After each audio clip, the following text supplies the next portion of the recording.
Hello students, आज हम चर्चा करेंगे यूनिवर्स में पाए जाने वाले कुछ अजूबे ब्लैक स्पॉट के बारे में। यह ब्लैक स्पॉट जब हम लोग अंतरिक्ष की बात करते हैं तो जो बड़े बड़े हमारे दूरबीन हैं जिससे कि हम स्पेस को स्टडी कर रहे होते हैं उस पर दिखाई पड़ता है एक काला धब्बा। इस अंतरिक्ष में बहुत सारे ऐसे काले धब्बे आपको मिलेंगे जिनको कि हम लोग ब्लैक होल कहते हैं। असल में ब्लैक होल जो है यह स्टार का एक स्टेज है। स्टार जब अपने लास्ट स्टेज पर आ जाता है और वह बहुत जाइंट स्टार हो तो ब्लैक होल में कन्वर्ट हो जाता है। उसके बारे में, स्टार के लाइफ के बारे में हम अगले वीडियो में आपसे बात करेंगे कि कैसे स्टार जो है वाइट स्टार से रेड जाइंट स्टार से ब्लैक होल में कन्वर्ट होता है। उसके बारे में हम अगले वीडियो में बात करेंगे। आज हम चूँकि फिजिक्स पढ़ा रहे थे, ग्रेविटेशन की चर्चा कर रहे थे, तो ग्रेविटेशन के दौरान ही और इसके वेलोसिटी के बाद ही इस ब्लैक होल की भी हम लोग चर्चा कर देते हैं। असल में इसके वेलोसिटी था वह मिनिमम वेलोसिटी जिसको गेन करने के बाद पार्टिकल जो है ऑर्बिट से बाहर चला जाता है, यानी कि अर्थ के ग्रेविटेशन से बाहर निकल जाता है। वह मिनिमम स्पीड वेलोसिटी जिसके कारण कि पार्टिकल किसी भी प्लेनेट के ऑर्बिट से एस्केप कर जाता है, वापस नहीं आ पाता है, उसको हम लोग कहते हैं एस्केप वेलोसिटी। और यह होता है √2gm/r। अगर किसी पार्टिकल का वेलोसिटी √2gm/r से कम होगा वह पार्टिकल कभी भी एस्केप नहीं कर सकता है, उसको वापस अर्थ के ऑर्बिट में आना पड़ेगा या अर्थ के सरफेस पर लौट के आना पड़ेगा। लेकिन अगर उसकी वेलोसिटी √2gm/r से अधिक हो जाए तो वह एस्केप कर जाएगा। ब्लैक होल एक ऐसा ऑब्जेक्ट है जिसके मास जो है बहुत कम एरिया में सिकुड़ गया है। एक जाइंट स्टार का मास बहुत छोटे एरिया में सिकुड़ गया है। ऐसा आप समझ सकते हैं, एक स्क्वायर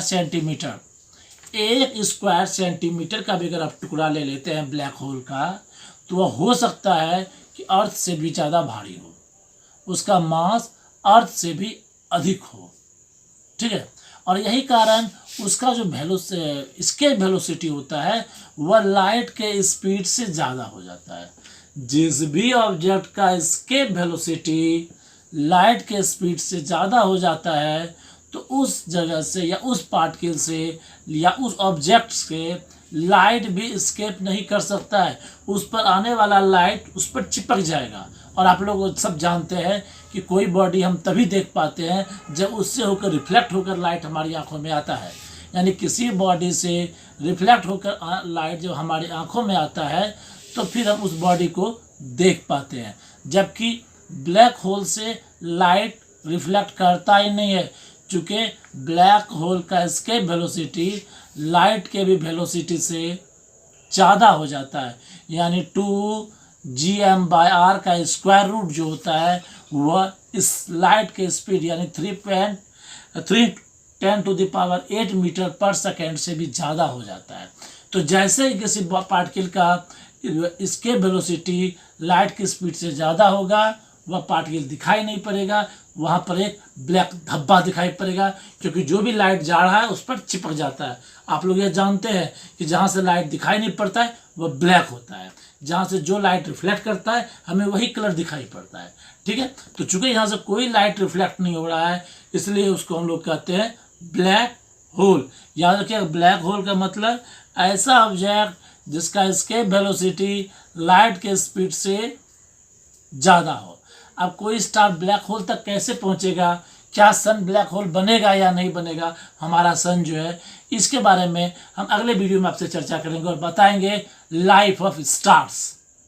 ठीक है, लेकिन आज हमसे बताएं एस्केप वेलोसिटी के बारे में। तो किसी भी ब्लैक होल का एस्केप वेलोसिटी लाइट की स्पीड से ज़्यादा है, इसलिए किसी भी ब्लैक होल से कोई भी चीज़ रिफ्लेक्ट नहीं हो सकता है। यानी उस बॉडी पर पहुंचने के बाद कोई भी चीज़ वहां से वापस नहीं आ सकता है। और यही कारण हम ब्लैक होल के बारे में बहुत डीप जानकारी नहीं रख पाते हैं, क्योंकि वहाँ से लाइट तक रिफ्लेक्ट नहीं हो रहा है, तो हमें यह भी नहीं पता चल रहा है कि असल में वह किस तरह का ऑब्जेक्ट है। लेकिन इतना ज़रूर पता है कि वो स्टार का एक लास्ट स्टेज है और कुछ ही किलोमीटर में एक बड़े से जायंट स्टार का पूरा मास कंसंट्रेटेड है। फिर से हम बता देते हैं, एक अनुमान है कि 1 स्क्वायर सेंटीमीटर का जो स्टार है, का ये टुकड़ा है ब्लैक होल का, वह अर्थ से के मास से अधिक हो सकता है। ठीक है, धन्यवाद। आज के वीडियो में इतना सा ही। अगले वीडियो में लाइफ ऑफ स्टार पढ़ाएंगे। तब तक के लिए अलविदा।